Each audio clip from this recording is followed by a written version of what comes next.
प्यारे दोस्तों, सादर अभिवादन। मैं हूं महेश कुमार वैद्य और आप देख रहे हैं एनजेपी हरियाणा। दोस्तों, आज बात करेंगे मल्टी मॉडल लॉजिस्टिक हब की।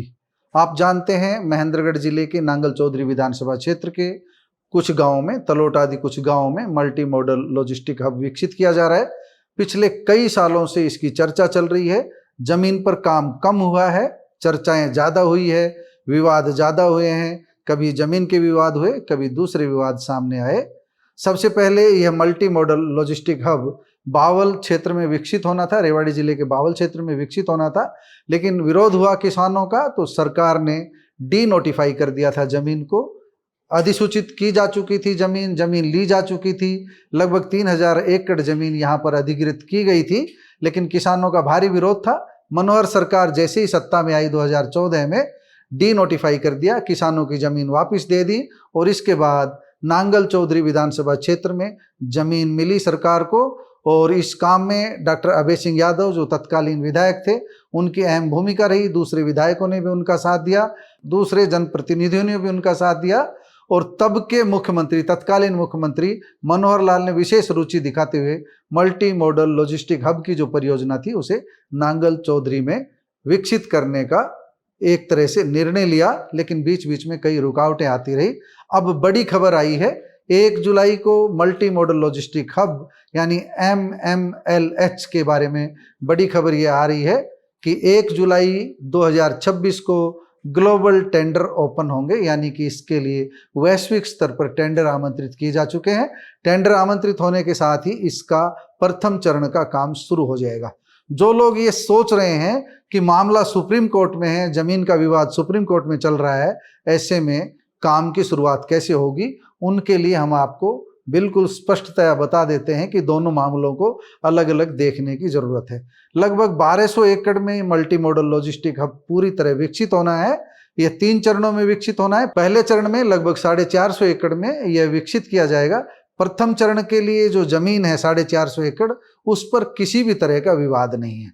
हमारी डॉक्टर अभय सिंह यादव से भी बात हुई।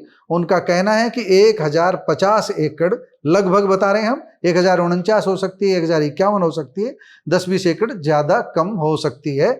लेकिन 1050 एकड़ जमीन पर किसी तरह का विवाद नहीं है। सरकार के कब्जे में है जमीन, सरकार ने खरीदी है जमीन, किसानों से सीधे खरीदी गई थी, पैसा किसानों के खाते में गया था। इसलिए इस जमीन पर किसी तरह का विवाद नहीं है। विवाद केवल 150 एकड़ के लगभग उस जमीन पर है जो बाद में सरकार ने नया कानून बना करके अधिग्रहित की थी। सरकार ने 2013 का जो भूमि अधिग्रहण कानून था उसकी पालना नहीं की थी। इसी को लेकर के कुछ किसान हाई कोर्ट में गए थे, हाई कोर्ट से भी उनको राहत मिली। बाद में सुप्रीम कोर्ट पहुंचे, सुप्रीम कोर्ट से भी उन्हें राहत मिली। और सुप्रीम कोर्ट ने निर्देश दिया कि किसानों को जो मुआवजा दिया जाए वह भूमि अधिग्रहण अधिनियम 2013 के अनुरूप दिया जाए, 2013 के हिसाब से दिया जाए। यानी किसानों को जो मुआवजा मिलेगा वो 2013 के हिसाब से होगा। लेकिन जो जमीन सरकार ने खरीदी है उन किसानों को मुआवजा बढ़ा हुआ मिलेगा या उतना ही मिलेगा जितनी कीमत पर सरकार ने खरीदी है, ये बाद की बात है। लेकिन हम जो आज आपको सूचना दे रहे हैं, आज 29 जून है, हम आपको ये सूचना दे रहे हैं कि 2 दिन बाद 1 जुलाई को टेंडर ओपन होंगे। और टेंडर ओपन होने के साथ ही प्रथम चरण का काम शुरू हो जाएगा। हम आपको और 2-3 बातें बता देते हैं इससे जुड़ी। तो अब तक जो प्रोग्रेस है वह हम आपको बता देते हैं कि डाबला रेलवे स्टेशन है, रेवाड़ी नारनौल रेल लाइन पर डाबला से कनेक्टिविटी हो चुकी है। नेशनल हाईवे नंबर 148 से कनेक्टिविटी हो चुकी है। और नेशनल हाईवे नंबर 11 से इसकी कनेक्टिविटी बनाने के लिए लैंड एक्विजिशन की नोटिफिकेशन हो चुकी है, अधिसूचना जारी हो चुकी है। यानी जमीन अधिग्रहण करके NH11 से भी इसकी कनेक्टिविटी बन जाएगी। NH11 आप जानते हैं रेवाड़ी से जैसलमेर वह नारनौल 4 लेन हाईवे है, एक्सप्रेस हाईवे है। इससे भी इसकी कनेक्टिविटी जल्दी होने वाली है। 220 kV की लाइन डेरोली से जा चुकी है। नारनौल से पानी की लाइन भी बिछाई जा चुकी है। रेलवे का प्लेटफार्म भी लगभग तैयार है। और 1050 एकड़ जमीन, जैसा कि हमने बताया, इसे लेकर के किसी तरह का विवाद नहीं है। तो हम ये कह सकते हैं कि देर से ही सही अब परियोजना को पंख लगने शुरू होंगे और जल्दी इस परियोजना पर काम शुरू हो जाएगा। और आने वाले समय में ये ड्राई पोर्ट का काम करेगा। जो कंटेनर डिपो यहाँ पर आप देखते हैं जो तुगलकाबाद में, दिल्ली के तुगलकाबाद में था, उसी तर्ज पर जो राजस्थान के काठुआस में है, उससे कहीं बेहतर स्थान जो है ये डेवलप होगा और इस मल्टी मॉडल लॉजिस्टिक हब के बनने से पूरे क्षेत्र में, नांगल चौधरी विधानसभा क्षेत्र ही नहीं बल्कि आसपास के राजस्थान के क्षेत्र में भी, और जो नांगल चौधरी विधानसभा क्षेत्र से सटा हुआ क्षेत्र है महेंद्रगढ़ जिले का, चाहे वो नारनौल विधानसभा क्षेत्र हो, चाहे महेंद्रगढ़ विधानसभा क्षेत्र हो या अटेली विधानसभा क्षेत्र हो, सभी विधानसभा क्षेत्रों को इसका लाभ मिलेगा। और इसका सबसे ज़्यादा लाभ तो औद्योगिक क्षेत्रों को मिलना था। महेंद्रगढ़ जिले में जब कभी भी IMT यानी इंडस्ट्रियल मॉडल टाउनशिप विकसित होगी, उसी समय हम समझ लेंगे कि इस मल्टी मॉडल लॉजिस्टिक हब की सर्वाधिक उपयोगिता साबित होगी। IMT विकसित होने के साथ ही मल्टी मॉडल लॉजिस्टिक हब की भी उपयोगिता बढ़ जाएगी।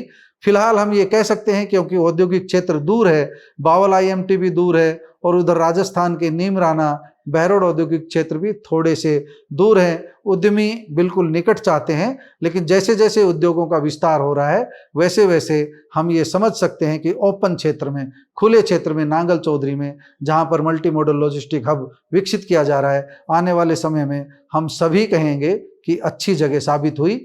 बावल में कंजस्टेड हो सकता था, दूसरी जगह कंजस्टेड हो सकता था, सघनता हो सकती थी आबादी की, लेकिन हम ये कह सकते हैं कि नांगल चौधरी में इस तरह की कोई बात नहीं है। नांगल चौधरी जैसे खुले क्षेत्र में मल्टी मॉडल लॉजिस्टिक हब बेहतरीन ढंग से अपनी उपयोगिता साबित कर पाएगा और इसके विकसित होने से पूरे क्षेत्र को लाभ होगा।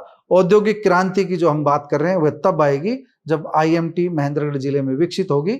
इस ओर भी सरकार को ध्यान देना होगा, लेकिन देरी से ही सही हम ये कह सकते हैं कि मल्टी मॉडल लॉजिस्टिक हब अब अस्तित्व में आएगा, यह हकीकत बनेगा, अब सपना नहीं रहेगा। दोस्तों, मल्टी मॉडल लॉजिस्टिक हब को लेकर के आप क्या सोचते हैं? कमेंट बॉक्स में जाकर अपनी राय जरूर दीजिएगा। 1 जुलाई को ग्लोबल टेंडर होने जा रहे हैं, आपको कितनी उम्मीद है, किस गति से यह विकसित होगा? क्या कछुआ चाल बनी रहेगी या अब इसमें तेजी आएगी?